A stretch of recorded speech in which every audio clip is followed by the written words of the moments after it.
समीर जैसे ही नंदिनी के पास आया, नंदिनी ने उसे देखते हुए कहा, तुम तो मुझे ऐसे देख रहे हो जैसे पहले कभी मुझे देखा ही नहीं है। समीर ने उसके कान के पास जाते हुए कहा, देखा तो है, लेकिन ऐसे कभी नहीं दिखा ना। तभी बाहर से किसी ने फिर से समीर को आवाज लगा दी और नंदिनी ने जैसे ही आवाज की तरफ ध्यान दिया, समीर ने उसके गाल पर किस कर दिया। नंदिनी बस उसे फील ही कर पाई थी और इससे पहले कि वो उस हरकत के लिए उसके कान खींचती, समीर वहां से भागता हुआ बाहर चला गया। नंदिनी फिर खुद में ही मुस्कुराने लगी और वहां से चली गई। थोड़ी ही देर में सभी लोग शादी की तैयारियों के साथ मंदिर पहुंच गए। वहां पर कार्तिक पहले से मौजूद था, लेकिन उसके घर वालों की तरफ से कोई भी नहीं था। ये देखते हुए दादू ने कार्तिक से सवाल किया, मालिनी और सविता जी नहीं आई क्या कार्तिक? कार्तिक जानता था कि सभी उससे माँ और बहन के बारे में पूछेंगे, लेकिन उसने सच न छुपाते हुए कहा, दादू दरअसल अभी कुछ दिन पहले जो कुछ भी हुआ है उससे हमारा रिश्ता वैसा नहीं रहा जैसे पहले था। हालांकि मैंने दी और माँ से कहा था आने के लिए, पर मुझे नहीं लगता कि वो आएंगी। तभी वो एक छोटी सी चुलबुली बच्चों की तरह आती है और वहां पर मौजूद सभी लोगों के पैर छूने लगती है। सभी उसे आशीर्वाद देते हैं। वो और कोई नहीं बल्कि कार्तिक की छोटी बहन आरती थी। सभी को देखते हुए आरती ने कहा, ऐसा नहीं है कि भैया की तरफ से कोई नहीं है, मैं हूं ना, दूल्हा दुल्हन को आशीर्वाद मैं दूंगी। सभी उसकी बातों पर हंसने लगे और तभी वहां समीर और नंदिनी आ गए। आरती नंदिनी को देखने के बाद बहुत ही चहकते हुए उसके पास आई और उसे जोर से गले लगाते हुए कहा, कैसे हैं आप? नंदिनी भी आरती को देखते हुए बहुत ही खुश हो गई और नंदिनी ने उसे बड़े प्यार से कहा, मैं बिल्कुल ठीक हूँ, तुम कैसी हो? आरती ने थोड़ा उदास होते हुए कहा, बिल्कुल अच्छी नहीं हूँ, मेरा मतलब है वैसे तो मैं बचपन से बहुत अच्छी हूँ, लेकिन आपके बिना थोड़ी सी अच्छी नहीं हूँ। तभी नंदिनी ने उसे देखते हुए कहा, मैं जानती हूँ तुम्हारा वहां के लिए मन नहीं लगा होगा ना। आरती ने किसी बच्चे की तरह सर को ना हिलाया और धीरे से बोली, बिल्कुल नहीं। उन दोनों की बातें सुनते हुए समीर ने कहा, इसमें प्रॉब्लम क्या है? जब तुम्हारा मन ना लगे और तुम्हें नंदिनी की याद आए तुम घर आ जाया करो, और जब नंदिनी को तुम्हारी याद आएगी वो तुम्हारे घर आ जाएगी। हाँ नंदिनी बाप। कहते कहते अचानक से आरती रुक गई, क्योंकि इससे पहले वो उसे कार्तिक की पत्नी होने के रिश्ते से भाभी कहती थी और ये बात समीर और नंदिनी भी समझ गए। लेकिन समीर ने आगे कहा, मुझे भैया कहती हो तो नंदिनी भाभी हुई ना। आरती ने समीर की बात पर हामी से हिलाते हुए कहा, हाँ भाभी ये अच्छा आइडिया है, और वैसे भी अब भैया तो कॉलेज जा रहे हैं। नंदिनी ने आरती के गाल पर हाथ रखते हुए कहा, तो क्या हुआ, हम सब साथ हैं ना? आरती ने फिर से नंदिनी को गले से लगा लिया। पंडित जी मंत्र पढ़ रहे थे। उन्होंने कहा, दूल्हे को यहाँ बुलाइए। कार्तिक ने अपने कदम आगे बढ़ाए, लेकिन कुछ कदम आगे बढ़ाने के बाद ही वो रुक गया। उसे ऐसे रुकते हुए देखकर सब थोड़ा हैरान रह गए, लेकिन कार्तिक ने अपने पैर मोड़ लिए और मंडप में जाने के बजाय वो राधिका के पास चला गया। राधिका अभी भी बहुत टेंशन में थी, जो शायद कार्तिक समझ गया था। कार्तिक ने राधिका के सामने खड़े होते हुए कहा, मैं जानता हूँ आप क्यों परेशान है, लेकिन मैं आपसे वादा करता हूँ लावण्या को मैं वो सारी खुशी दूंगा जिसकी वो हकदार है। ये आपके बेटे का वादा है। जब राधिका ने कार्तिक के मुंह से वो बातें सुनी, तब जाकर उसे तसल्ली हुई और उसने अपनी आंखों से आंसू को पोंछते हुए कहा, थैंक्स कार्तिक। अपनों को कोई थैंक्स नहीं कहता आंटी। आंटी ने माँ कही है अब। आरती ने पीछे से आवाज लगाते हुए कहा। फिर से सभी के चेहरों पर मुस्कान आ गई और कार्तिक ने कहा, सॉरी आंटी, मेरा मतलब है माँ। ये कहकर कार्तिक वहां से मंडप की तरफ बढ़ गया। लावण्या भी थोड़ी देर में कार्तिक के बगल में जाकर बैठ गई और वो बहुत ही ज्यादा खुश थी। सभी शादी देख रहे थे और तभी किसी के फोन की रिंग सुनाई दी। नंदिनी ने ध्यान से सुना तो उसे लगा कि यही कहीं किसी का फोन बज रहा है। तभी उसका ध्यान लावण्या के बैग पर गया, जिसे नंदिनी ने ही पकड़ा हुआ था। नंदिनी ने बैग में झांक कर देखा तो लावण्या के फोन की लाइट जल रही थी। उसने उस बैग के अंदर से फोन निकाला और स्क्रीन पर देखा तो डॉक्टर का कॉल था। फोन देखते हुए नंदिनी ने खुद से कहा, लावण्या दी तो फोन उठा नहीं सकती है, अभी तो वो मंडप में है, लेकिन डॉक्टर का फोन है, हो सकता है कोई जरूरी बात हो। ये सोचते हुए नंदिनी समीर को देखने लगी ताकि वो उसे डॉक्टर का फोन रिसीव करने के लिए दे दे, लेकिन समीर उसे किसी काम में व्यस्त दिखा और तब तक फोन भी कट चुका था। लेकिन तभी फोन दोबारा बजने लगा और नंदिनी ने इस बार खुद ही फोन उठा लिया। नंदिनी ने इधर से हेलो किया था, उधर से किसी ने कहा, लावण्या मैंने तुम्हारी रिपोर्ट्स माता के मंदिर में एक नर्स से भिजवा दी है, जैसा कि तुमने कहा था, वो थोड़ी देर में वहां पहुंच जाएगी। ये कहते हुए डॉक्टर ने अपनी तरफ से फोन काट दिया और नंदिनी कुछ भी नहीं कह पाई। तभी नंदिनी ने अपने मन में सोचा, दीदी ने ये रिपोर्ट्स यहाँ क्यों मंगवाए अब, और लावण्या के ट्रीटमेंट का सारा काम समीर देखता है। लावण्या ये सब सोच ही रही होती है कि तभी उसे कोई नर्स सीढ़ियों से आती हुई दिखती है। वो कोई और नहीं बल्कि अस्पताल की नर्स है।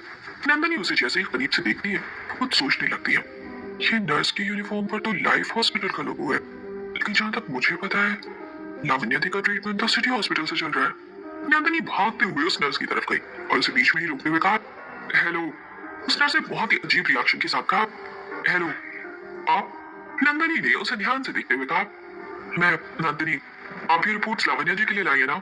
उस नर्स ने अपने हाथ में रखी रिपोर्ट्स को पीछे छुपा लिया और घबराते हुए बोली, हाँ, लेकिन ये मैं उन्हें ही दूंगी। उसे ऐसे घबराते हुए देखकर नंदिनी सोचने लगी, ये इतना घबरा क्यों रही है, रिपोर्ट्स ही तो है। नंदिनी ने आगे कहा, हम एक ही फैमिली मेंबर हैं, लावण्या दी अभी बिजी है, आप ये रिपोर्ट्स मुझे दे दीजिए, मैं उन्हें दे दूंगी। उस नर्स ने वहां से भागते हुए कहा, नहीं, मैं किसी को नहीं दे सकती हूँ, मैं आपको नहीं जानती हूँ। नंदिनी को उस नर्स का बिहेवियर बहुत ही अजीब लगता है और तभी वो उसे पकड़ते हुए कहती है, एक मिनट। नंदिनी ने उसका हाथ बहुत जोर से पकड़ लिया था, जिस वजह से वो भाग नहीं पाए और उसे वहीं रुकना पड़ा। नंदिनी ने उसकी आंखों में ध्यान से देखते हुए कहा, ऐसा क्या है इस एनवेलप में जो तुम छुपाने की कोशिश कर रही हो? उस नर्स के माथे पर घबराहट की वजह से पसीने की बूंदें आ रही थी, जिसे नोटिस करते हुए नंदिनी ने और सख्ती से पूछा, मैं तुमसे कुछ पूछ रही हूँ। तभी वहां पर समीर ने नंदिनी को देखा और चिल्लाते हुए कहा, नंदिनी। नंदिनी जब तक ऊपर देखती तब तक समीर भी वहां से दौड़ता हुआ नीचे नंदिनी की तरफ आ गया और उसे उस नर्स के साथ देखते हुए कहा, तुम यहाँ क्या कर रही हो? और ये? समीर ने उस नर्स की तरफ देखते हुए इशारा किया।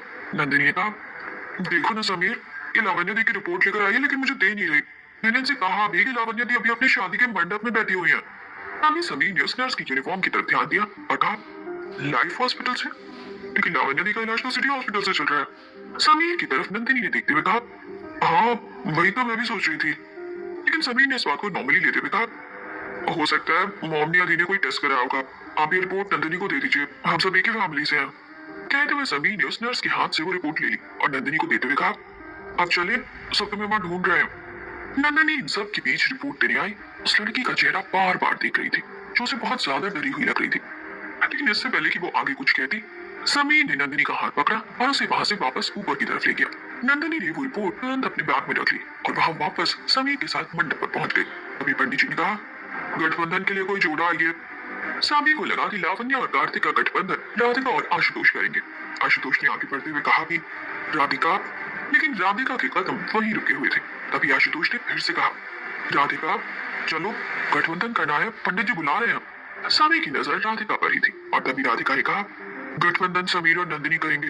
राधिका का ये वाक्य मानो जैसे किसी के गले से नहीं उतरा हो, लेकिन ये सुनकर आशुतोष को बहुत ही खुशी हुई और उसने खुशी के साथ समीर और नंदिनी की तरफ देखते हुए कहा, जाओ बेटा। नंदिनी को लेकिन जैसे अभी भी विश्वास न हुआ हो कि आखिर वहां हुआ क्या है।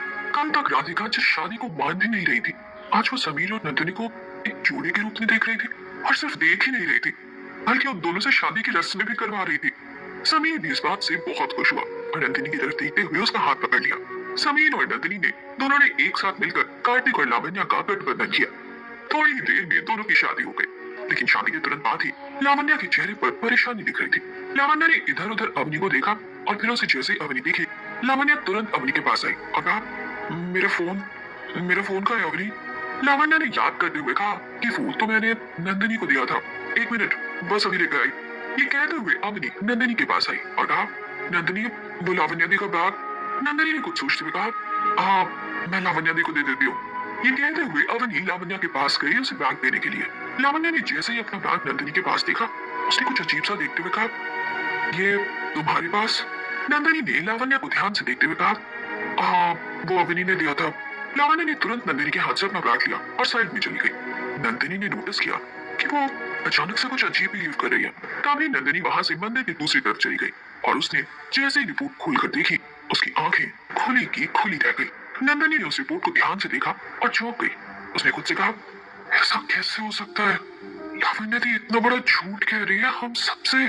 तभी लावण्या अपना फोन बैग से निकालती है और जैसे ही अपना कॉल लॉक देखती है, जिसे देखकर लावण्या का दिमाग पूरी तरह से खराब हो जाता है और वो तुरंत उस डॉक्टर को फोन लगाती है, जिसका फोन नंदिनी ने रिसीव किया था।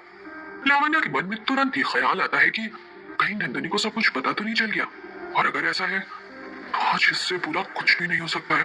ये सोचते हुए लावण्या बहुत ज्यादा परेशान हो गई। लेकिन तभी उसके पास कार्तिक ने आते हुए कहा, लावण्या, तुम यहाँ अकेले में क्या कर रही हो? बाहर चलो, सब तुम्हें ढूंढ रहे हैं। लेकिन तभी कार्तिक नोटिस करता है कि लावण्या गुस्से में है और उसे पूछता है, क्या हुआ, सब ठीक तो है ना? लेकिन लावण्या कार्तिक को कोई जवाब नहीं देती और वहां से अचानक से चली जाती है। कार्तिक ये जानता था कि लावण्या की जब दिमागी हालत ठीक नहीं रहती है, तब से वो ऐसे रिएक्ट करती है, इसलिए वो उसे अकेले नहीं छोड़ सकता था। कार्तिक भी लावण्या के पीछे पीछे जाता है और उसे जोर से आवाज लगाता है,